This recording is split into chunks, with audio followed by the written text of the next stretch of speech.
Hey guys, it's Ali here, and you better prepare for what's happening in the distribution world. Startups needs distribution because at this point of time, distribution is the most important thing. Many startups were relying on the SEO for years. You and I have been creating content on every possible topic, doing all the possible things to rank our content on the top. We hired content writers, we hired SEO experts, we have used SEO tools and now AI tools and whatever is needed. But now everyone is seeing this zero click searches. When people search on the internet, Google is already there to give them the answers immediately before they click on any result. And that's it. Those pages are just sitting there and dying. SEO is dead for most of us. Traffic through search engine is down and it will continue going down. Look at this. This is the latest situation posted by Spark Toro. Only 32% people click on some links and 68% don't. That 68% number was less than 50% just a year and a half ago. Because the tools like AI overview of Google are not just going anywhere. And more people are relying on the information that Google is giving. And if you think that AI bubble will burst or cost of AI will be higher, well, not in this case, because this AI in the search results is pretty reliable and working faster. And Google has a long and proven history of using machine learning on user behaviors for search and ads. And it will be cheaper in the coming years as Google will further optimize the AI results to run faster. On the other hand, some companies are trying to sue Google for crawling for AI. For example, a very recent news came that many book publishers, including Hatchet and Elsevier, are suing Google. I'm not sure if I'm pronouncing correctly, but they are saying that Google is using their published content to train their AI and Gemini, while many other companies that also have really valuable information in them are trying to cut ties with Google. For example, USA Today is considering that they should totally block Google. Reddit has seen traffic decline as well, and they are reportedly re-evaluating their $60 million deal with Google that allows Google to use Reddit posts to train its AI. So maybe Google will adjust their crawlers for AI, or maybe step back a little, or maybe they sign something with these companies. But we shouldn't forget that the consumers are on the Google side. Everyone is Googling. Everyone uses Google for almost every kind of search. It is default search engine in your iPhone. They are already dominating the Android. And very recently, they partnered with Apple to replace or empower the Siri. So despite the fact people are using other tools like ChatGPT for search, it's harder to avoid Google when it comes to search engine. That's exactly what I see in my websites. The traffic through search engines is declining. One of the websites that I have been working on for years is down by 16% in a year. Another website is down by 42%.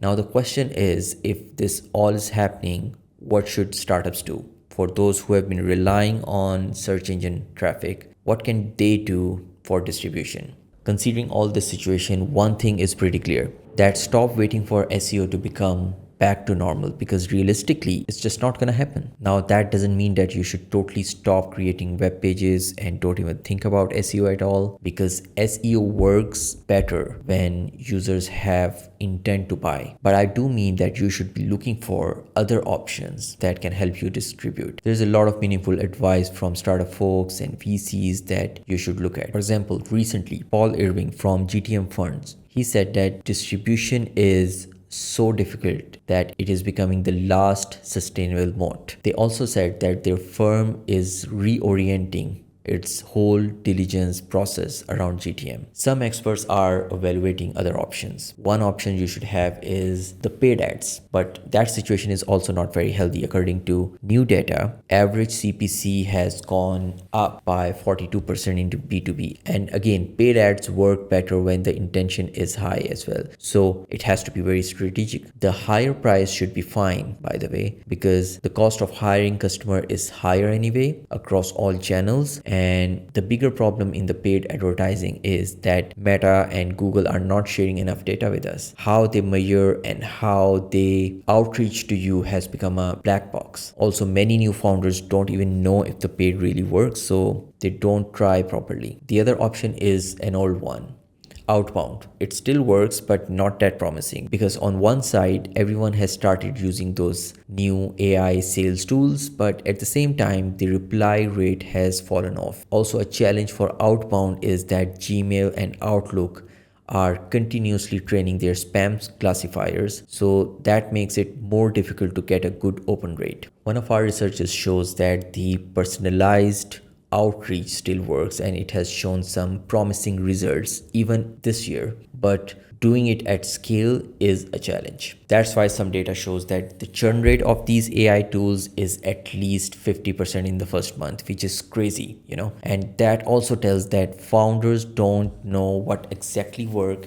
and what they can do next. On the event side, we are seeing that the big events are not helping much because they are full of suppliers and buyers are not showing up. In comparison, the smaller and more targeted events like private dinners or invite only meetups are working somehow. So what is most reliable so far is this category that is going up and showing promising results, and this is what startups are looking at. I'm talking about media referrals and partnerships. That seems to be most durable channel so far, and I'm sure you already know that it works, but it's hard to execute. Very few people know how to do it because there are no clear background, but a lot of creative ideas they have. Ramp.com is one of the best examples in this. They have been working with many content creators, mostly podcasts, focus on very high quality content. For example, one of the shows that they continuously sponsor is the Founder Podcast. So in the last 7 years, Ramp.com has crossed $1 billion